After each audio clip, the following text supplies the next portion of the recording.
Today we're talking toddlers, or more specifically separation anxiety, with Jo Ryan, who's a parent consultant from Baby Bliss.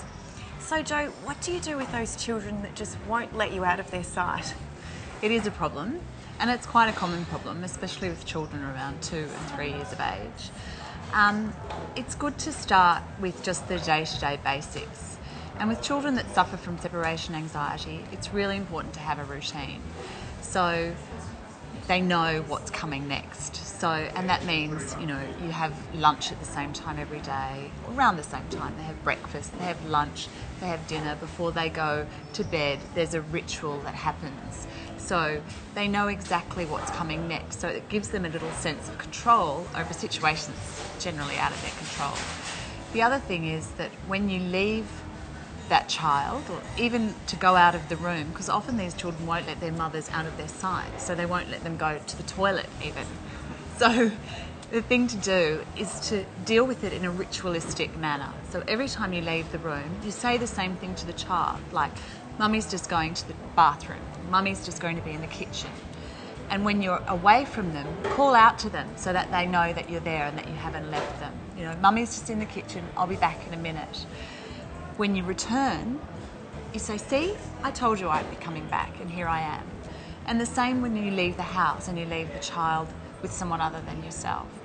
You say to that child, Mummy's going out now, I'll be back in half an hour, whatever it is. So you must be honest. People think that the best way of dealing with it is to just sneak away when your child's not looking, but actually that makes things so much worse because they won't trust you. Every time you leave or every time you're out of their sight, they'll be thinking, have they left me? And then they don't know that whether you're coming back or not. So even if you think your child doesn't understand the concept of time and that sort of thing, it's still important to make it a ritualistic thing. So even show them your watch.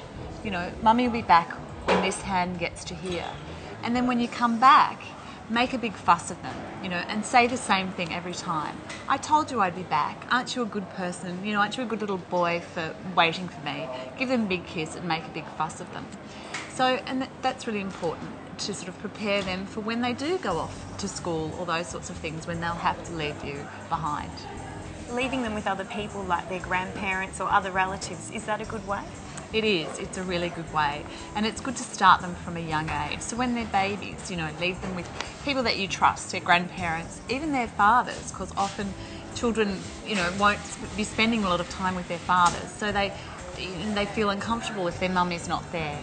So, on the weekends, go out for a couple of hours and let them have good, quality time with their dad, and leave them with their grandparents or friends, people that you can trust, so that they get used to that being away from you, but confident that you will always come back, just like you say you will.